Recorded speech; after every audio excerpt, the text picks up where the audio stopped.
Here's the American River, and on the other side of the river is Sac State. You can see the Sac State Bridge, the orange bridge that kind of looks like the Golden Gate Bridge.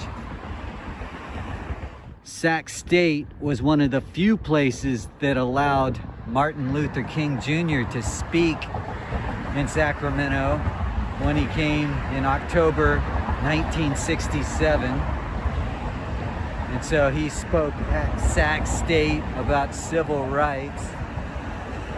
And he also made statements against the Vietnam War, which was very unpopular at the time.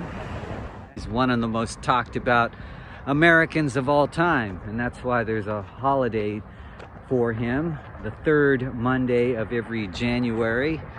That started in 1986 is when it became official, but President Reagan signed that congressional bill to make MLK Day a holiday in 1983. He was opposed to it at first, but got talked into it, just like a lot of people who eventually realized they were on the wrong side of history if they opposed the civil rights movement. Martin Luther King Jr. started his marches in the 50s, like the mid-50s, and really was able to attract big crowds to protest the inequality in our system. But starting with the civil rights movement in the 1950s, there was diversification beginning with the Eisenhower administration and continuing through the John F. Kennedy administration. In fact, it was Kennedy who drafted the Civil Rights Act of 1964. He did that in the midway through 1963. Unfortunately, he was killed at the end of the year, and so Lyndon Baines Johnson became president, and he gets credit for signing that bill. So what did the Civil Rights Act of 1964 do for ethnic groups?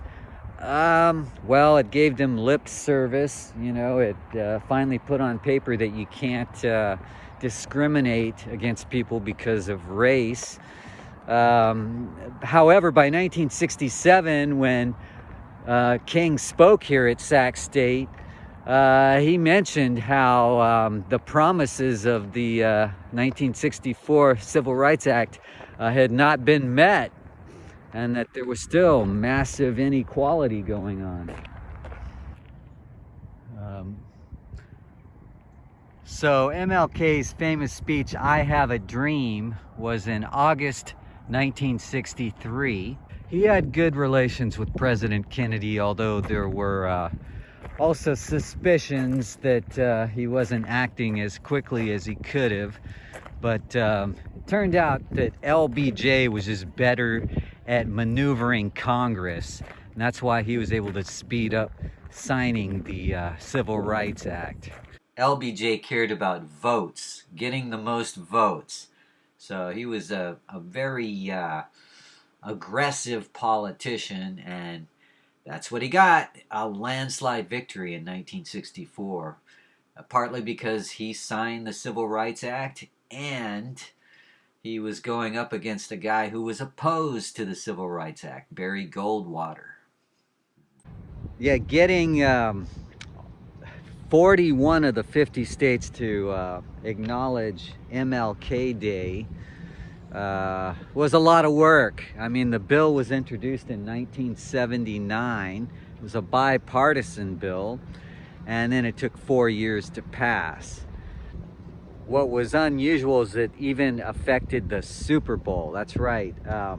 Arizona was going to be the site of Super Bowl 27, but because they didn't pass MLK Day on their ballot, the NFL said we were moving the Super Bowl to Pasadena instead. Later in 1992, Arizona actually did pass a law that acknowledged MLK Day. Now, Martin Luther King Jr. was born on January 15th, 1929, but we celebrate it as the third Monday of every January.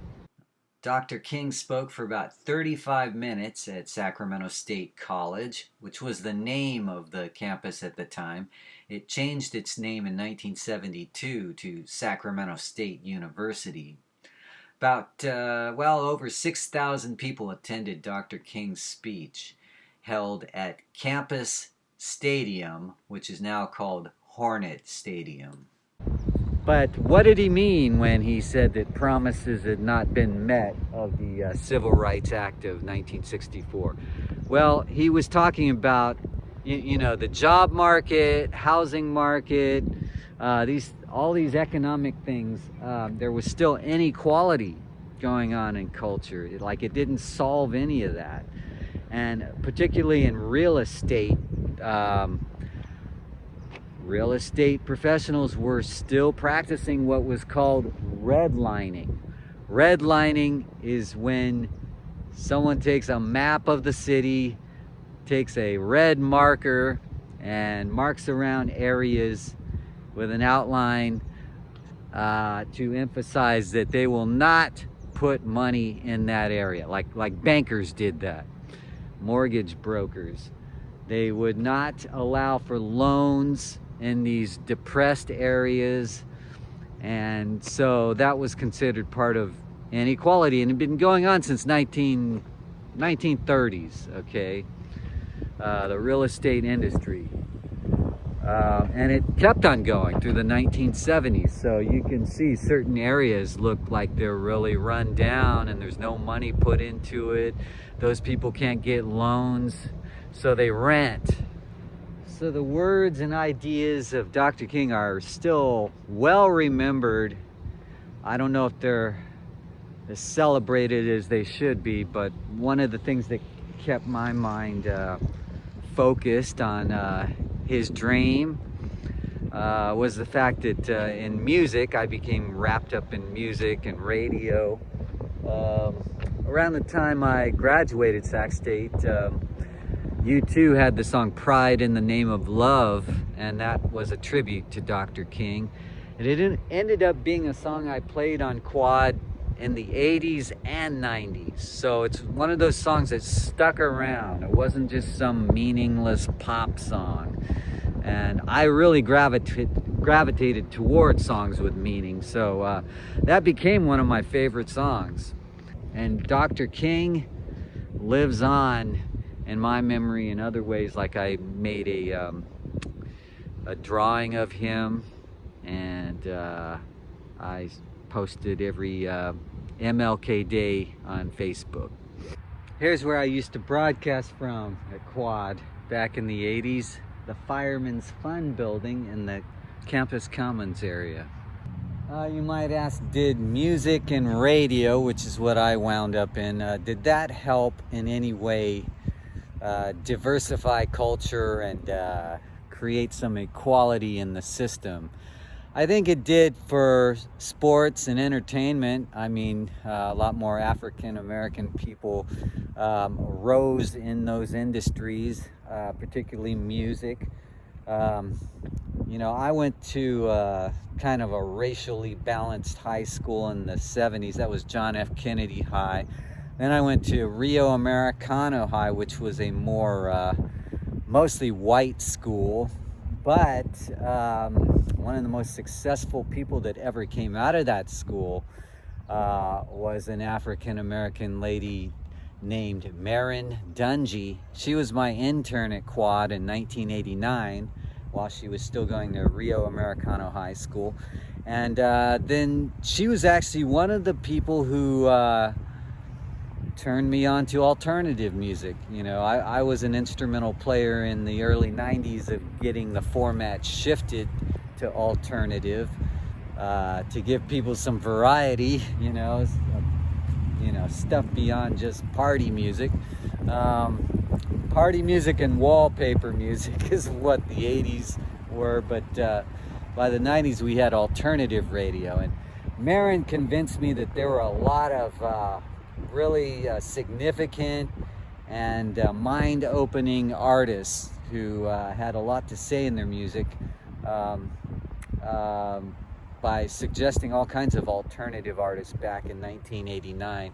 We kind of experimented with it a little bit, but we were still a top 40 station. And within the world of top 40, it's very strangled in the sense that it's a tight playlist. You're only supposed to play what's really popular, not supposed to experiment with all this underground stuff like they do on alternative stations. But she was one of the inspirations that got me really interested in alternative music. And again, Marin Dungy went on to become an actress in Hollywood, played in several TV shows, several movies, and like TV films. And I don't know if she's ever landed like a starring role in a major TV show yet, but she's been on many, many TV shows. And her sister, her older sister, Channing Dungy, who also went to Rio Americano. Channing Dungy was named chairwoman and CEO of Warner Brothers Television Studios in 2020.